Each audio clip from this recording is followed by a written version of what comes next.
네, 먼저 기도로 시작하겠습니다. 하나님, 지극히 작은 자 중에 더 작은 자이고 죄인 중에 괴수인 저를 다니엘 기도에 불러주셔서 감사합니다. 이 귀한 시간, 죄 때문에 죽을 수밖에 없었던 저를 살리시려 허락하실 수밖에 없었던 고난의 사건들을 말씀으로 해석하여 해결받아 구원의 사건으로 바꾸어 주신 주님의 은혜에 감사드립니다. 특별히 이 시간 저처럼 죽고 싶은 마음에 지푸라기라도 잡는 심정으로 들으시는 그 한 영혼을 피투성이라도 살아있으라고 오늘 말씀으로 명령하신 주님의 사랑에 순종할 수 있도록 도와주시옵소서. 불쌍히 여겨주시옵소서. 하나님, 이 시간 저의 입술로 선포되는 제 삶의 간증들이 주님을 흡족하실 수 있도록 함께하여 주시옵소서. 감사드리며 예수님의 이름으로 기도드립니다. 아멘.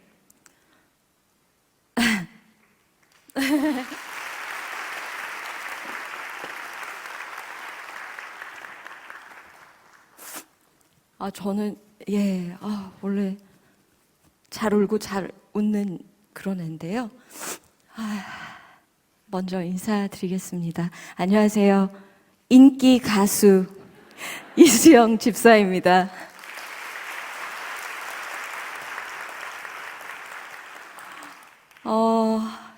일단은 너무나 오랜 기간 정말 주께 쓰임받고 있는 이 다니엘 기도회에 초청해 주셔서 너무 감사드리고 또 너무나 영광입니다. 제가 이 자리에 설 만큼의 믿음이나 어떤 깜냥이 되는 것은 아니고 인기가 있어서 섰어요. 그렇지만 혹시나 제 간증을 들으시고 저와 같은 고난을 겪으신 그 한 사람이 어딘가에 계시지 않을까. 그래서 그 한 사람의 회심 때문에 이 자리에 제가 선 줄로 믿고 1시간 가량 제가 제 삶을 나눌 텐데 조금 지루하시더라도 어쩔 수 없어요. 문은 잠겼고요. 네. 여기 물론 청년들이 더 모를 수도 있나? 네. 장년분들이 더 잘하실 제 눈엔 다 청년으로 보이고 하는데, 일단 저 이수영이라는 세상에서의 소개를 좀 올리자면, 저는 99년도에 I Believe 이라는 곡으로 데뷔를 했고요. 올해로 22년 차 발라드만 부르는 발라드 가수입니다. 아마 이제 저를 보자마자 수많은 추억들이 떠오르시고 그때 헤어졌던 오빠 이렇게 막 생각나면서 그때 흘렀던 노래들 막 라라라, 그레이스, 휠릴리 덩그러 난리 났어요 지금. 근데 오늘은 노래는 하지 않고 이제 노래는 돈 내고 들으시면 되고요. 그렇게 굉장히 많은 히트곡들을 보유한 저런 애가 왜 여기에 섰을까. 잘난 척하려고 제가 지금 이런 얘기를 드린다기보다는 저도 이렇게 세월이 지나다 보니까 저를 모르시거나 못 알아보시거나 쟨 누구지? 하시는 분들도 계셔서 이렇게 제 입으로 제 소개를 했어요. 더 열심히 활동해서 많은 분들이 보시자마자 이수영이다 이렇게 할 수 있도록 해야겠는데 쉽진 않네요. 네. 이제 저의 살아온 이야기들을 해보려고 합니다. 오늘 제가 말씀 한 구절 16장 에스겔 16장 6절 중에서도 2번 반복하신 피투성이라도 살아있으라 라는 그 말씀 때문에 제가 지금 이렇게 살아있기 때문에 제가 살아온 43살밖에 안 됐기 때문에 별 인생은 없지만 그래도 얘기해 보도록 할게요. 저는 불신 가정에서 혼전 임신으로 태어난 그런 아이였습니다. 예, 엄마는 결혼 전에 교회에서 봉사도 하시고 뭐 반주도 하시고 이제 주일 교사 같은 것도 하셨었다고 해요. 그런데 이제 20살 즈음에 서울로 상경하자마자 아버지를 딱 만나셔서 바로 제가 생긴 거예요. 요즘에 이제 그렇게 되면 이제 20살 어린 친구면은 바로 이제 낙태해버리거나 이런 일들이 많은데, 다행히 저는, 살아서 이렇게 태어나게 됐습니다. 근데 아버지가 이제, 우리나라 불교는, 절만 이렇게 잘 다닌다기보다는 이제 여러 혼합된 것들이 많았잖아요. 저희 가정이 또 온전히 또 불교 신자도 아니셨고, 그래서 할머니가 막, 엄마 성경책 아시잖아요. 이제 보통 불교 집안에 시집가면 성경책 찍고, 불 살르고, 맞고, 막 허리 부러지고, 막 이런 일들이 엄마한테 이제 일어났어요. 그래서, 저도 이제 결혼을 하고 아이를 낳고 해보니까 정말 이 불신 결혼의 죄가 참 크고 그것에 대해서 하나님이 책임을 물으시는 삶을 엄마가 사셨구나라는 걸 깨닫게 됐는데 정말 시집살이도 엄청나게 심하셨고 엄마 20살 어린 나이에 저를 낳으셨거든요. 그런데 이제 계속해서 상경하는 삼촌, 뭐 고모들을 다 이제 저희 집에서 다 보필하시고 막 할머니 오시면 또 이런 어떤 삶을 사셨어요. 그렇게 가난하기도 하고 가진 것 없는 아빠와 함께 사시다가 저는 진짜 이번에 간증 준비를 하면서 제가 그래도 간증을 어느 정도 하기도 하고 했는데 이번 간증문을 쓰면서 처음으로 이렇게 하나님 기억나게 해주신 게 있는데, 이제 저희 이모도 신앙생활을 하셨었나 봐요. 제가 워낙 어린 나이였기 때문에 정확히 기억이 안 나는데, 이모가 엄마를 이제 새벽에, 그러니까 엄마랑 이모의 수다를 막 듣고 있는데 잠이 들었는데, 보니까 그게 전도하는 거였더라고요. 근데 엄마는 계속 나는 불공을 너무 많이 들였다. 그러니까 나는 갈 수 없다. 계속 거절하시고 이모는 밤이 새도록 그렇게 엄마를 전도하셨는데 그렇게 이모를 통해서 하나님이 초청하셨는데 엄마는 끝내 거절을 하셨어요. 그리고 그 새벽 전화벨이 울렸습니다. 아빠가 교통사고 크게 났으니까 어서 병원으로 오라는 전화 연락이었어요. 그때라도 엄마가 하나님을 부르면서 돌아왔다면 참 좋았을 텐데 엄마는 울면서 주를 부르짖는 게 아니라 아직도 기억에 생생해요. 택시 안에서 저희 삼남매를 끌어안고 머리만 안 다치면 된다. 머리만 안 다치면 된다. 이것만 계속 외치셨거든요. 그런데 이미 저희가 도착하기 전에 아버지는 돌아가셨고, 그때 저는 9살, 제 여동생은 7살, 남동생은 100일, 엄마는 29살이었습니다. 저희는 너무 어렸고, 엄마 또한 어렸던 그 시절에 아빠가 돌아가신 사건은 이제 저희에게는 죽을 사건이었어요. 그런데 이제 교통사고였기 때문에 사망보험금이라는 게 나왔거든요. 그런데 엄마가 29밖에 안 되셨잖아요. 애가 셋이더라도 너무나 젊은 나이였기 때문에 친가에서는 애들을 버리고 셋이 집을 갈 거라고 그 돈을 주지 않으려고 정말 이루 말할 수 없는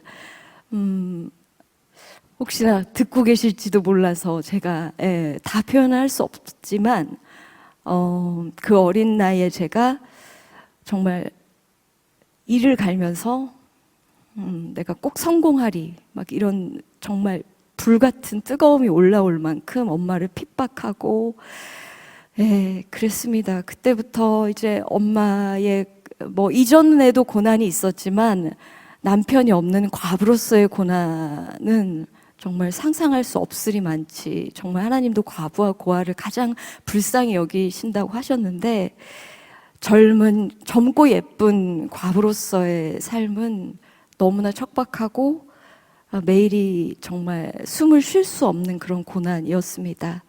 그래서 제가 이제 첫째이기 때문에 항상 바르고 착하게 살아야 된다. 스스로를 막 채찍질하고 또 엄마는 저에게 애비 없는 소리 들으면 안 된다. 어디 가서 애비 없는 소리 들으면 안 된다. 이거를 또 저에게 항상 말씀하셨기 때문에 그때부터 제가 제 속에 제가 착한 아이여야 하는 착한 아이 컴플렉스가 깊게 자리하게 되었어요. 그래서 뭐 동생들도 항상 제가 공부시키고 그 무서운 언니 누나였거든요. 제가 아이들을 다 다스리고 엄마는 이제 돈을 버셔야 했기 때문에 저희가 워낙 어렸고 요즘은 이제 그렇게 세 자녀고 뭐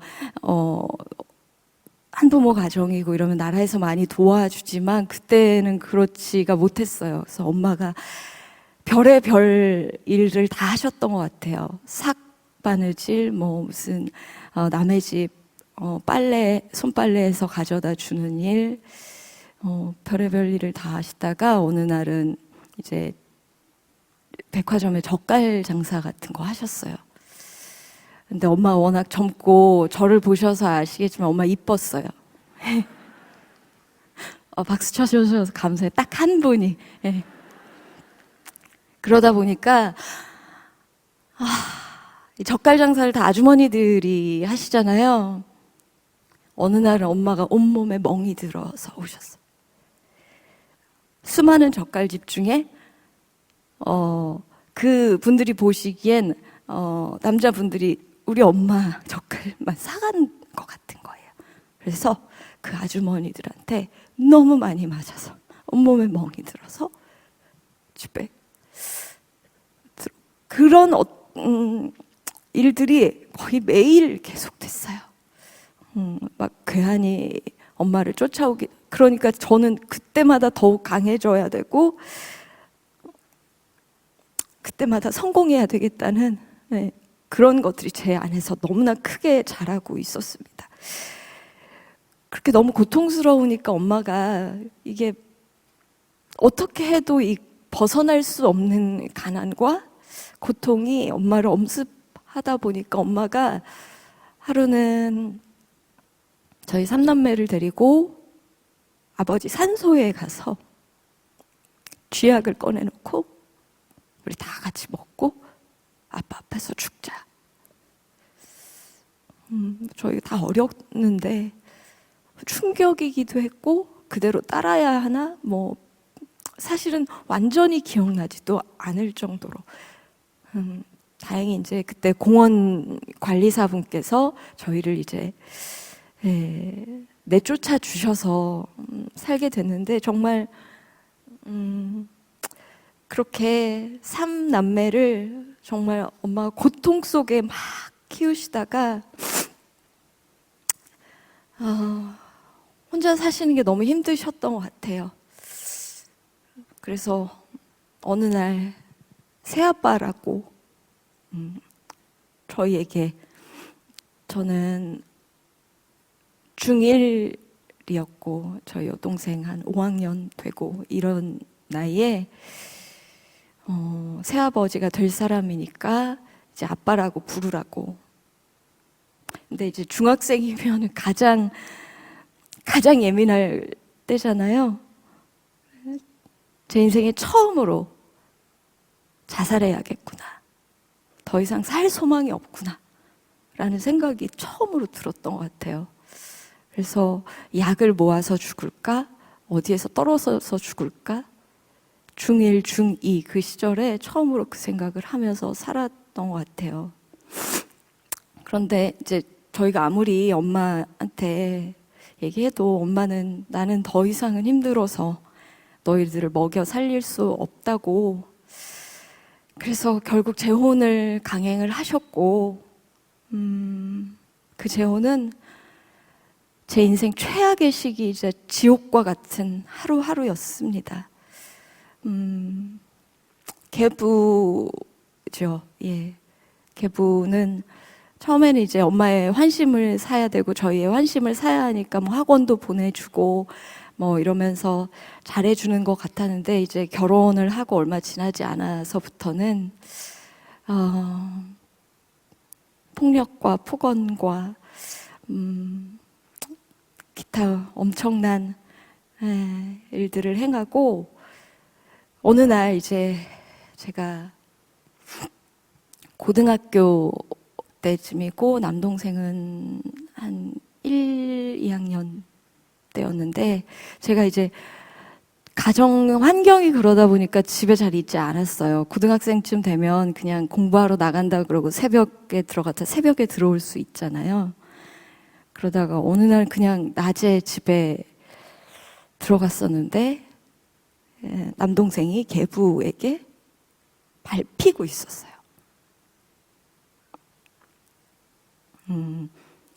엄마도 안 계셨고, 제가 그거를 뜯어 말린다고 어떻게 될 수 있는 게 아니기 때문에 저는 그때 소리를 지르면서, 근데 막 이게 소리를 지르면서 막 정신이 어떻게 됐나 봐요. 그래서 소변을 이렇게 보면서 쓰러졌거든요. 그렇게 해서 그 폭행을 그날은 멈출 수가 있었습니다. 지금 뭐 이 자리에서 제가 다 말 못할 너무나 많은 사건 속에서 저희 이제 3남매 엄마는 그렇게 살다가 이제 제가 고3이 되었어요. 그때까지 저는 하나님을 몰랐고, 그 전에 이제 초등학교 때는, 저희 초등학교 때는 이제 뭐 여름 성경학교 이런 거 가면 먹을 거 주고 잘생긴 전도사님 계시고 뭐 이러니까 그렇게 교회 갔던 거 외에는 저희 가정이 불교로 되어져 있기 때문에 교회를 가거나 교회 이야기도 꺼낼 수 없었기 때문에 관심도 없고, 나는 무교고 나는 나를 믿어, 나는 내가 잘 돼서 나를 믿고 이 세상에서 최고가 될 거야 라는 생각을 하고 있던 제게 가장 친한 친구 한 명이 어느 날 너 노래 좋아하잖아. 저는 이미 이제 한 중3 때, 기억하시는 분들도 있겠지만 라디오 별이 빛나는 밤에 라는 그 코너 중에 별밤 뽐내기 대회라는 게 있었어요. 그때는 이제 학생들의 그 가수로서의 등용문과 같은 거였거든요. 뭐 이기찬, 옥주현, 뭐 여러 가수들이 별밤 뽐내기에서 뭐 노래를 해서 가수의 발돋움을 얻었는데, 저 또한 그게 꿈이었었기 때문에 저도 거기 나가서 당연히 장원했겠죠? 예. 그렇게 가수의 꿈이 있었었기 때문에 음악에 대한 관심이 지대했었어요. 근데 뭐 다양한 장르들을 듣고 뭐 따라 부르기도 하고 했었는데, 저희 때 이제 흑인 음악들이 막 주류를 이루면서 R&B도 막 듣고 소울도 듣고 막 이랬었는데, 그 R&B와 소울의 뿌리가 가스펠에 있다라는 이야기를 친구가 하더라고요. 그게 뭐야? 아, 마침 우리 동네에서 그 가스펠 축제 같은 걸 하니까, 청소년들을 위해서 하니까 같이 가자. 저는 정말 순수하게 가스펠 들으러 갔어요. 정말 하나님을 믿을 생각이 1도 없었고, 오직 음악으로서의 가스펠을 듣기 위해서 거기 가면 막 흑인의 그 막 싱어들이 막 뭐 이런 걸 할 줄 알고 갔는데, 동네에 흔히 볼 수 있는 친구들이 CCM을 부르고 있어서 뭐지? 약간 처음에는 그런 생각이 들었어요. 얘가 나를 낚았구나? 막 이런 생각 들으면서 음악 뭐야 이러고 있는데 갑자기 저도 모르게 막 폭풍 눈물이 흐르더라고요. 그때는 몰랐지만 이제 그게 하나님의 전적인 은혜였던 것 같아요.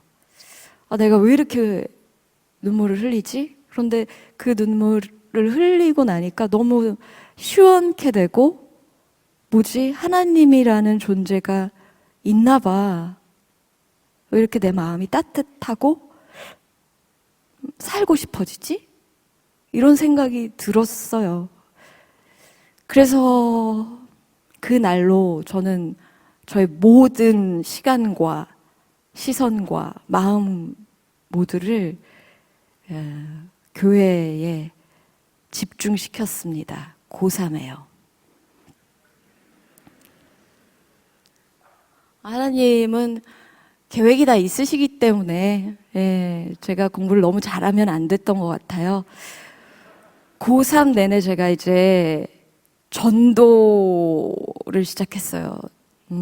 저는 무언가 하나에 빠지면 끝을 보는 무서운 성격이었기 때문에 매일 제 책상에서 10명의 친구의 이름을 한 분단 한 분단 10명씩을 지정해서 미친 듯이 기도를 하는 거예요. 그리고 저 아이의 가장 약한 부분이 보일 수 있게 해주세요의 기도를 했어요. 그 약한 부분을 파고들어서 예수를 전하면 믿지 않을까. 그렇게 매일 10여 명의 친구들을 계속 고3 내내 전도를 하다 보니까 한 200여 명 가까운 친구들을, 그래서 이수영 손 안 거친 애가 없도록. 이미 제가 학교에서 노래를 잘 불러서 제가 이미 분당 중앙고 연예인이었어요. 그래서 이수영 님이 옆에 오시는 것만 해도 은혜로다 상황이었기 때문에 참 이 유명함이 친근하게 다가갈 수 있는 좋은 또 자양분이 되어서 친구들에게 쉽게 다가가고, 친구들은 저의 말에 귀 기울여주고, 저는 또 친구의 말을 들어주고, 이런 식으로 해서 전도를 한 200여 명 가까이 하게 됐죠. 그러니까 어떻게 됐겠어요? 고3은 망했죠. 공부를 1도 하지 않았어요. 매일 쟤는 무슨 일이 있을까? 쟤 이번에 시험이 어떻게 되는데, 그 생각만 미친 듯이 하다 보니까 문제집이던 아무것도 볼 여력이 없었어요. 저의 이 전도 수첩에 이름만이 쌓여가고, 그러다가 이제 수능이 다가오죠. 근데 저희 그때 이제 말씀이 없이 그런 식으로 전도를 했었거든요. 그냥 막 불로불로 막 산에 가서 기둥뿌리 하나 뽑을 만한 그런 어떤 힘으로 전도를 했었기 때문에, 말씀을 안 받기 때문에 그냥 제 마음 내키는 대로, 제 소견에 오른 대로 친구들을 많이 전도하면 수능에서 문제가 보인다는 이야기가 돌았거든요. 실제로 어떤 친구는 영어 방언이 터지기도 했었다고, 그런 소문이 정말 저희 학교 주변에 파다했기 때문에 저는 굳게 믿었어요. 200여 명을 전도했으면 최소 200점 오른다라고 생각하면서 수능날이 다가오는데 100점 딱 떨어졌어요. 그래서 제가 원하는 대학이나 과나 이런 거를 지원할 수가 없었고, 또 제가 계부 밑에서 자라는지라 재수를 하거나 이런 걸 할 수 없었기 때문에 그냥 되는 대로 갔어야 했는데, 이제 그때 처음으로 하나님을 크게 원망했어요. 내가 고3 전부를 들여서 200명 넘게 전도를 했는데 하나님 그깟 대학을 못 보내주시냐면서, 그렇게 나 혼자 전도하고 나 혼자 실족하는 그런 인생, 저 혼자 진짜 그런 인생을 이제 막 원망하면서 그냥 대학 겨우 그냥 가가지고 한 6개월 남짓.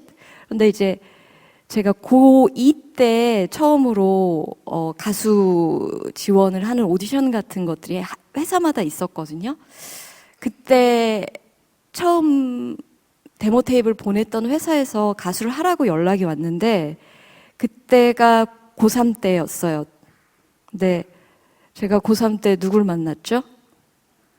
하나님 만났잖아요. 목소리는 누가 주셨죠? 그죠? 하나님이 주신 목소리, 세상의 소리로 쓸 수 없다며 회사에 전화해서 저는 가수 안 할 거예요. 저는 CCM 가수 할 거예요. 이러고 딱 끊었어요. 그랬었는데 그리고 이제 뭐 대학도 안 되고 뭐 믿음도 없고 완전 상황이 저 혼자 난리가 났어요. 그냥 그렇게 하다가 가을 이제 추석 전에 학교에 있는데 그때는 삐삐가 있었고 이렇게 하면 정말 옛날 사람 같은데 아무튼 그랬어요. 예. 삐삐에 이제 빨리빨리가 찍히고 음성 메시지를 확인했더니 계부가 엄마 사고 났다. 빨리 동생들 데리고 병원으로 와라.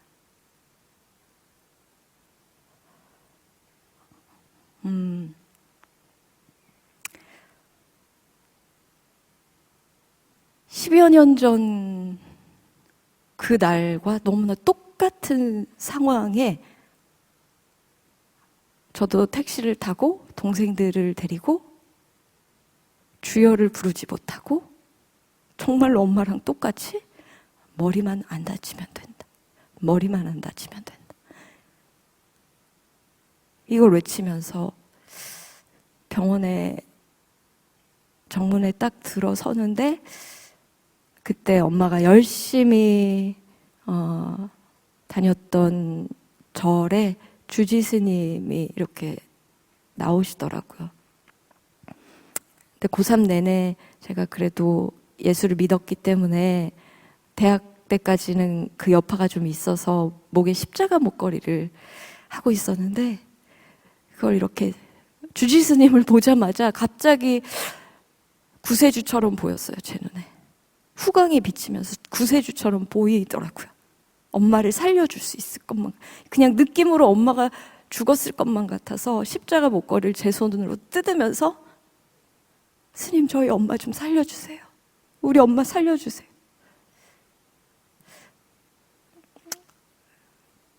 못 살리죠. 엄마님이 돌아가시고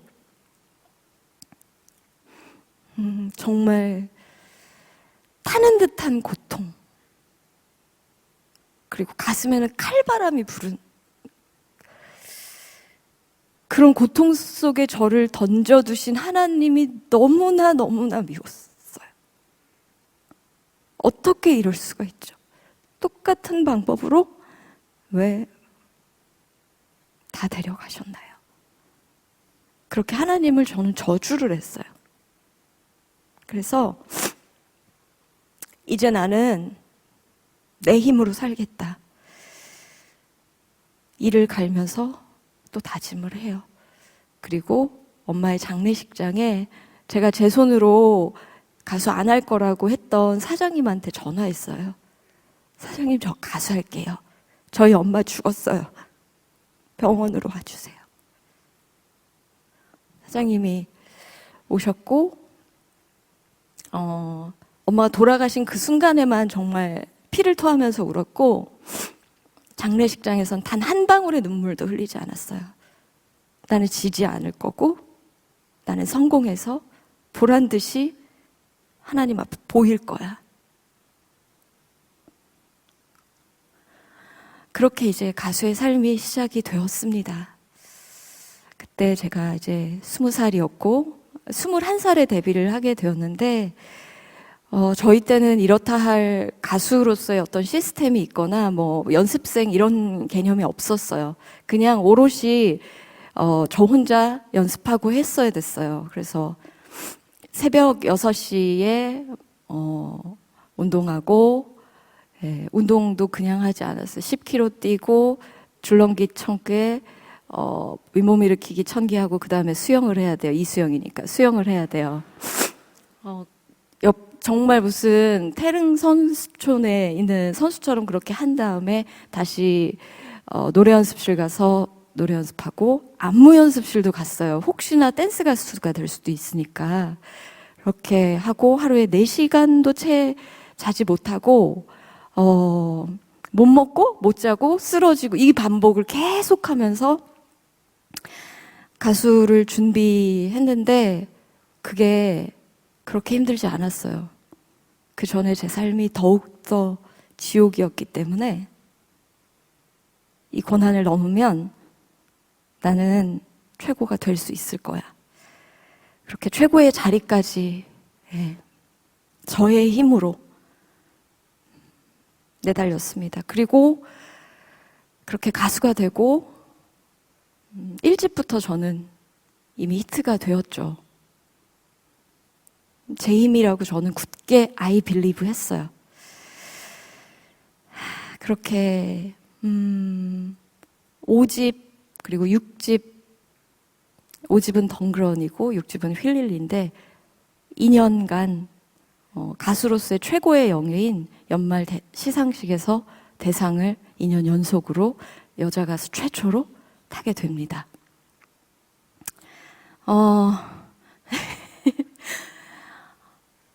그런데요, 제가 가수가 되고 성공하겠다고 했지 나는 막 2년 연속 대상 타고 그때는 음반이 팔리던 시기였거든요.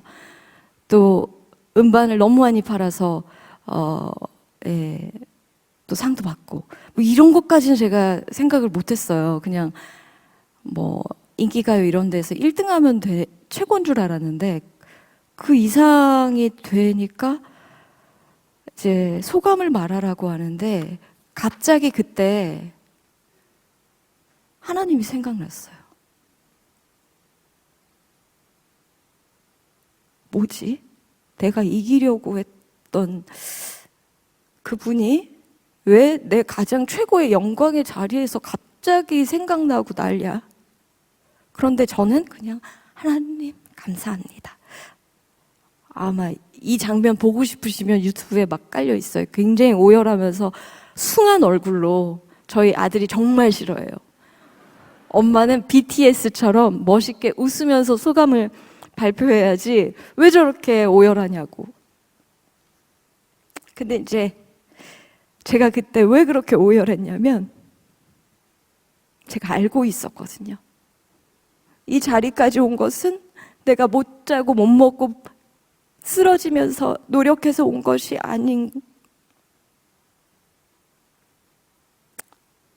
불신 가정에서 도무지 구원받을 길이 없던 저를 불구덩이 같은 고난을 통해서 건져내신 하나님의 완벽한 계획.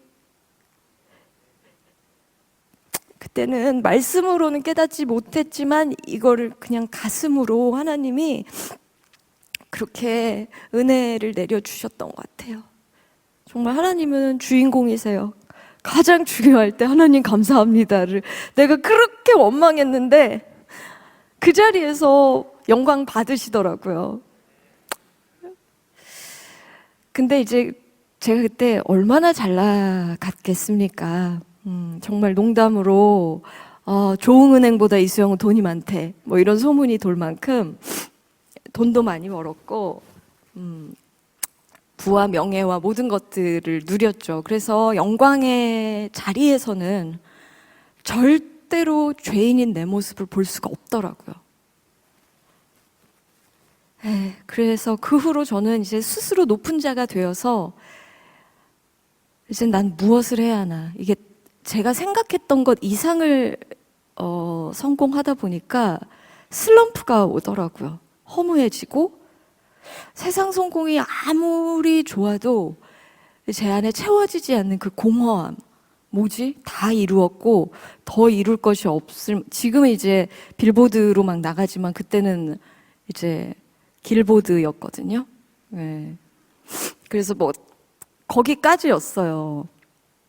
그래서 그 공허함을 채워보려고 정말 술과 음란과 쾌락과 저도 이루 말할 수 없는 것들을 제 선에서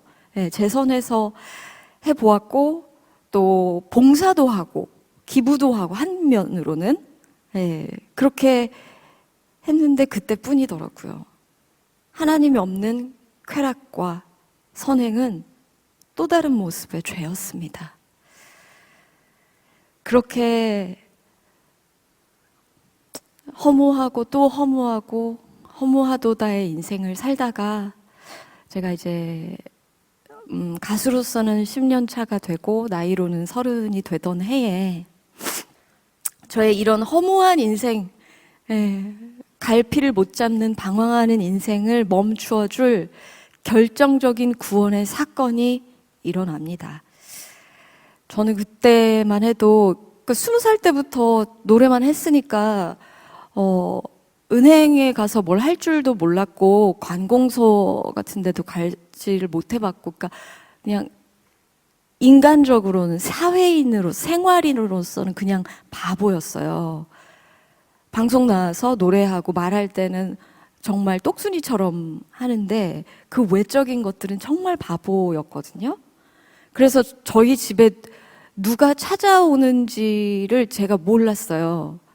근데 어느 날 집에 혼자 있었는데 배를 한 3명의 남자분이 배를 막 누르고 문을 콱콱콱콱콱콱 두드리는 거예요. 저는 택배도 제가 모르는 택배가 오지 않는데 모르는 남자 셋이 저희 집 문을 정말 부셔질 듯이 두드리고 이 뭐지? 그래서 제가 제가 부모님이 안 계시다 보니까 엄마 이 장례식장서부터 제 옆에 딱 붙어서 그때부터 저를 케어해 주셨던 친척이 계셨거든요. 그분한테 전화를 걸었어요. 누구야? 누군데 우리 집에 이렇게 와서 문을 두드려? 하는데 문이 열렸어요. 문을 따고 들어오신 거죠. 그리고 이수영 씨 어떠한 이유로 돈을 이만큼 빌렸으니까 그거를 채무를 갚지 못했기 때문에 지금부터 채무 이행을 할 때까지 이 빨간 딱지를 붙이겠다고. 온 집안의 물건에는 다 빨간 딱지를 붙이시더라고요. 저는 본 적도 없고 알지도 못하는 돈을 갚아야 한대요. 그날부터 정말 정신없이 경고장과 빚독촉과 심지어 이제 저를 보필하던 사람들마저도 저에게 돈 내놓으라고 온갖 협박과 정말 살해 협박까지 있었어요. 그래서 정말 저의 육이 완전히 무너지더라고요. 그동안의 것과는 정말 또 다른 제가 잃은 어떤 금자탑과 같은 것이잖아요. 근데 그 사건이 알고 보니까 누구보다도 믿고 있던 그 친척의 배신 때문에 일어난 사건이라는 것을 알게 되었습니다. 저는 그때 진짜 또다시 하늘이 무너지고 땅이 솟는 살 소망이 또 없어졌어요. 정말 아무것도 모르는데 어마어마한 제가 빚을 지게 됐고 어떻게 해야 될지 아예 내가 할 수 있는 게 아무것도 없었거든요. 그때 수요일이었는데 친구가 수요 예배에 가자고 했어요. 정말 할 수 있는 게 아무것도 없으니까 예배를 쫓아가게 되었어요. 그렇게 수요 예배에 딱 들어서서 앉아 있는데 또다시 정말 폭풍과 같은 눈물이 흘러나오면서 하나님, 제가 죄인입니다. 제가 잘못했습니다. 용서해 주십시오라는 기도가 마구 흘러나오고 또 교회에서 예배 중에 목사님을 통해서 이제 지체들의 간증이 소개가 되는데 그동안 그 어디에서도 듣지 못한 엄청난 고난을 말씀으로 살아낸 간증들이 마구 쏟아지더라고요. 그래서 그냥 그 길로 그 교회에 등록했어요. 지금 제가 섬기고 있는 우리들 교회인데 그냥 좀비처럼 교회에 가서 단 한 가지 기도만 했어요. 그동안 이제 이 교회 저 교회 용하다는 교회는 다 찾아다녀 봤거든요. 그리고 이제 그때 청년이었으니까 청년부에 너무 속하고 싶었었어요. 근데 어느 교회든 가게 되면은 알게 되면 바로 노래와 간증으로 스테이지가 이어지는, 그게 이제 계속 반복되다 보니까 제가 교회에 뿌리를 내릴 수가 없더라고요. 그때는 믿음이 연약하잖아요. 그러니까 교회 오면 다 믿음이 좋은 게 아니잖아요. 저는 하나님 속으로 너무 원망하는 약하디 약한 지체였는데, 이제 저를 지체보다는 그때는 너무 이수영이었기 때문에 그렇게 자꾸 하다 보니까 제가 공동체에 뿌리를 못 내리고 정말 말 그대로 용하다는 교회를 계속 전전하면서 다니던 때였는데, 정말 죽게 되니까, 정말 내가 할 수 있는 일이 아무것도 없게 되니까 다 필요 없고 하나님 그냥 저 못 알아보게만 해주세요. 나 지금은 이젠 죽거나 아니면 예수 만나거나. 근데 놀랍게도 제가 새신자반에 들어갔는데, 그때는 저희 교회가 휘문 강당에서만 예배를 드려서 조그만 이제 공간에서 청년 새신자들이 3, 4, 5 이렇게 나눔을 막 하고 있는데, 다 땅을 보면서 저보다 더 폭포수 같은 눈물을 흘리면서 나눔을 하고 있더라고요. 앉아서 그 지체들의 나눔을 듣는데 어안이 벙벙해질 나눔들을 했어요. 청년들임에도 불구하고 제 얘기가 아니기 때문에 내용은 말씀드리기 힘들지만 어마어마한 나눔들을 하는데, 저도 이제 나눔해야 될 거 아니에요.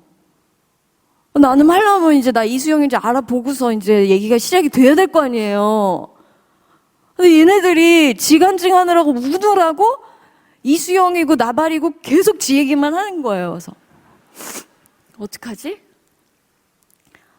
내가 내 소개를 한 적이 없는데 여기서 해? 근데 제 소개를 안 하고 제 나눔을 할 수가 없어서, 네, 안녕하세요. 저는 가수 이수영이라고 하는데요. 그랬더니 옆에서 와 울고 있던 지체가 언니 맞죠? 그리고 또 지 얘기를 막 하더라고요. 근데 알고 있는데 지금 자기가 죽게 생겼기 때문에 연예인이고 뭐고 신경 쓸 여력이 없이 자기 나눔을 하는 이 공동체에 제가 그냥 마음이 녹았어요. 역시 사람은 다 없어져야 돼요. 잃고 또 잃고 완전히 잃어야 겸손해지는 거예요. 같아요. 겸손한 사람은 없고 겸손한 환경만이 그 사람을 겸손케 하더라고요. 그렇게 지체들이 하는 것이 제가 사랑으로 느껴지더라고요. 그래서 그날부터 정말 예배와 말씀과 공동체에 딱 붙어가기 시작했어요.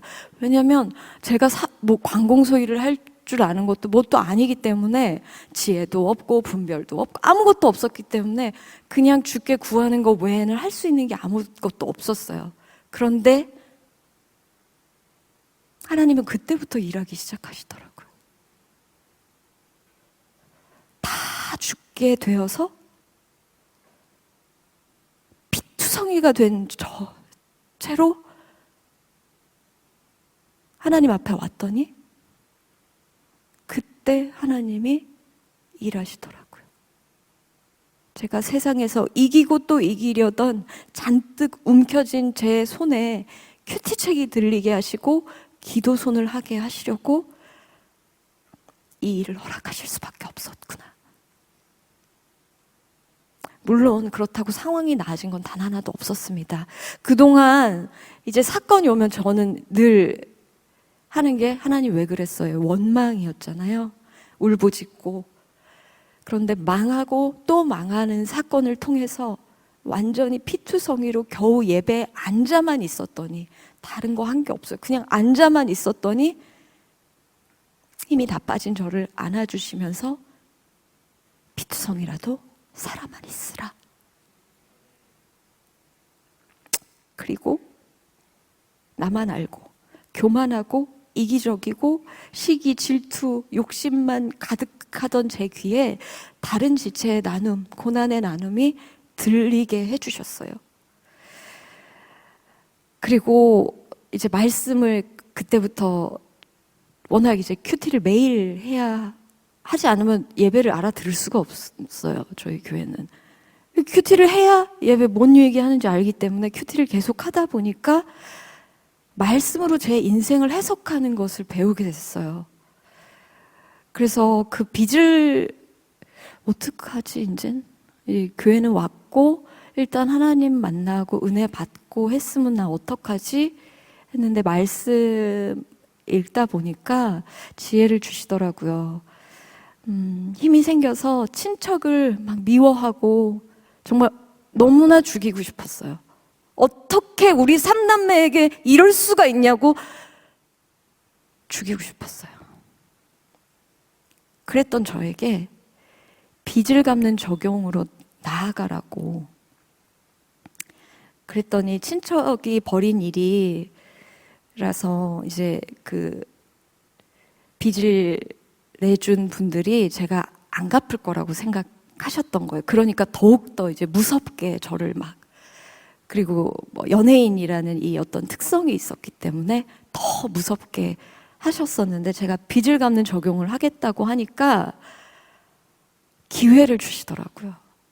그리고 감할 것은 감해 주시더라고요.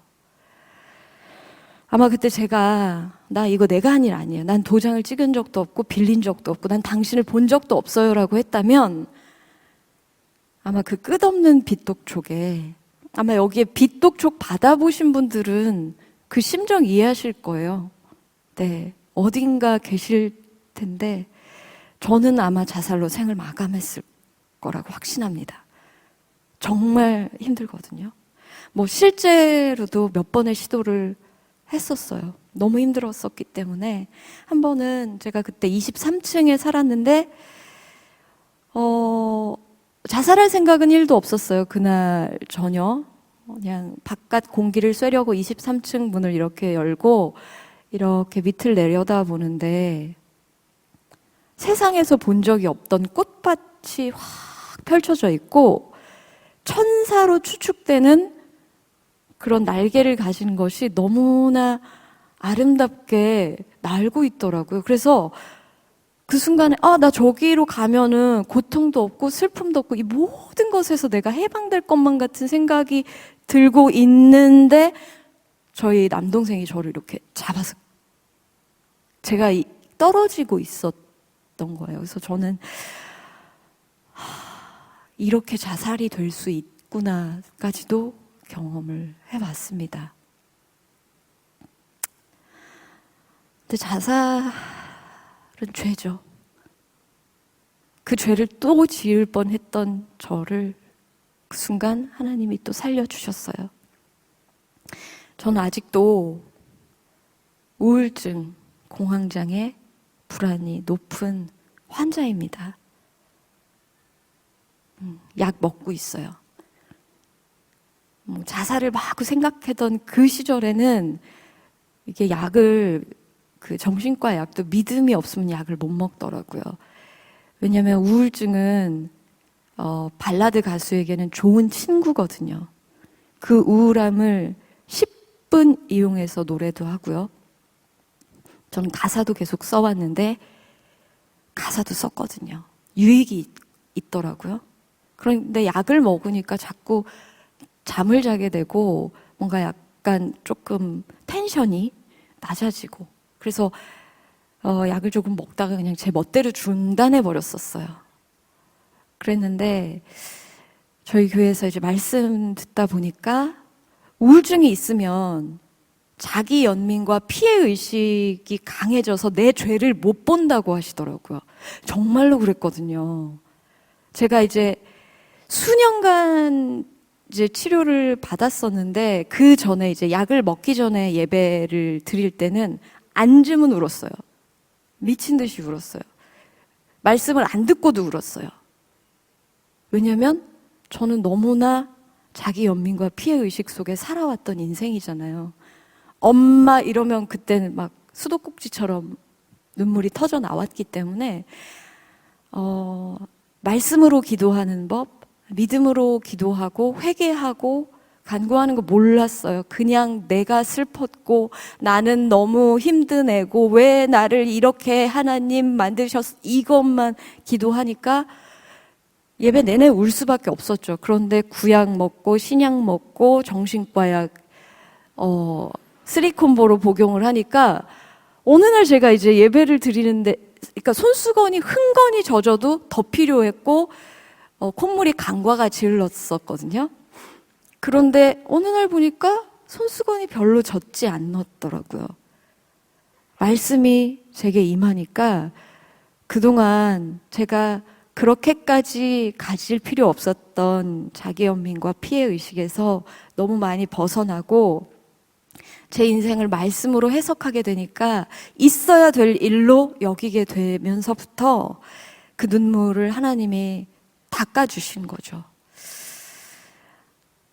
그래서 지금 혹시 여기에서 앉으면 눈물이 나시는 분은 병원을 가보시길 바래요. 우울증이거나 갱년기일 수 있어요. 그 후로 이제 예배에서 제가 그래도 눈물을 흘리겠죠. 그렇게 흘리게 된 눈물은 말씀을 통해서 내 죄를 보게 된 너무나 교만했고 정말 불신 가정에서 엄마가 수도 없이 이모의 그 초대를 거절하고 그러니까 엄마가 계속 살아계셨으면 저는 교회 안 왔을 것 같아요. 아니 그랬어요. 그리고 가수로서 승승장구하면서 얼마나 교만했을까요? 저 루머도 많거든요. 싸가지라고 별별 루머가 다 있어요. 뭐 딸기 꼭지를 안 땄다고 매니저한테 딸기를 던졌다. 뭐 이런 거 있어요. 다 거짓말이에요. 던지진 않았어요. 근데 아마도 이제 그에 준하는 뭐 어떤 행동이나 엄청난 것이 아니라 그에 준하는 상처를 받았기 때문에 그런 루머도 돌지 않았겠습니까? 그만큼 제가 너무나 세상에서 높아졌던 그 죄를 보게 된 회개의 눈물로 바꿔 주셨어요. 그리고 오늘날 이 회개의 간증이 에스겔 47장 12절 말씀에 잎사귀는 약재료가 되리라의 말씀이 있거든요. 정말 약재료가 돼서 잎사귀가 정말로 산산이 부서지고 찢기고 갈라지고 나의 약재료인 간증이 정말로 이렇게 다 부서지고 비비고 닳고 문드러져서 이렇게 다니엘 기도회에도 서게 되는 약재료로 쓰여지고 있네요.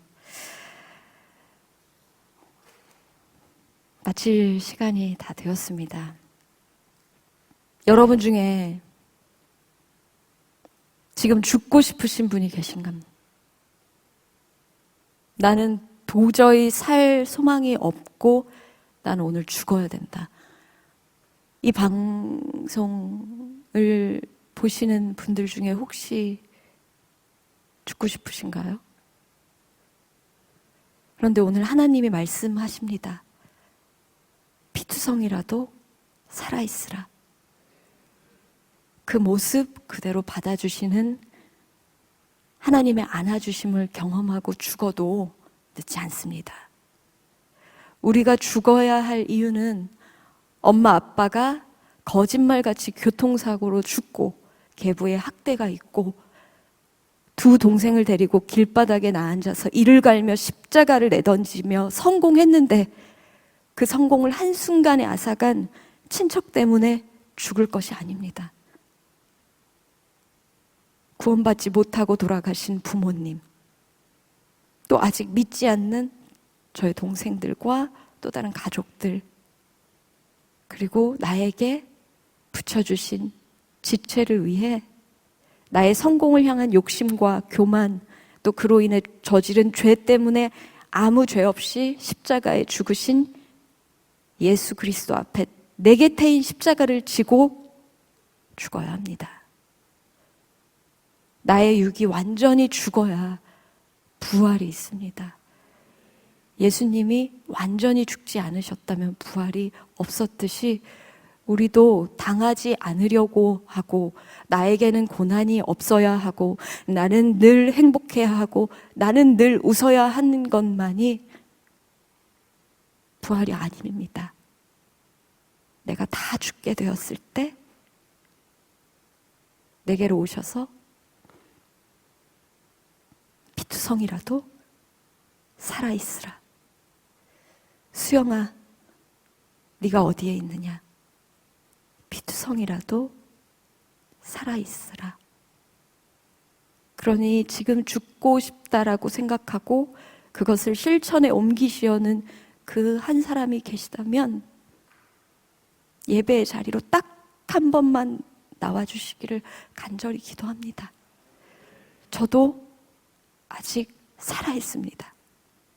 하나님이 지금 당신을 애타게 부르고 계십니다. 피 묻은 손으로 피투성이가 된 나를 안아주시고 구원해 주실 줄로 믿습니다. 제가 아주 짧게 기도하고 마치겠습니다. 하나님, 오늘 이 귀한 다니엘 기도회에 가수란 이름으로 이렇게 세워주셨습니다. 목소리도 하나님이 주신 것이요, 이 모든 것을 하나님이 주신 것인데 다 제가 잘나고 제가 다 이룬 것으로 착각했습니다. 그래서 하나님이 어쩔 수 없이 있어야 될 일로 허락하신 그 고난을 통과해서 오늘 이렇게 영광의 자리에 제가 한 부분으로 쓰임받게 돼서 너무나 감사합니다. 그럼에도 지금 죽어가는 그 한 영혼이 있다고 말씀하십니다. 내가 돌아보지 못한 정말 죽고 싶은 그 한 사람에게 하나님 찾아가 주시옵소서. 피투성이라도 살아있으라 말씀해 주시고 불쌍히 여겨 주시옵소서. 제게 그러셨던 것처럼 그 한 사람에게 하나님 삶의 소망을 주시고 구원을 이루어 주시옵소서. 오늘 이렇게 저의 간증 나누게 해주셔서 감사드리고, 아직 구원받지 못한 저희 가족들과 또 다른 지체들 구원해 주실 줄로 믿고 감사하며 예수님의 이름으로 기도드립니다. 아멘.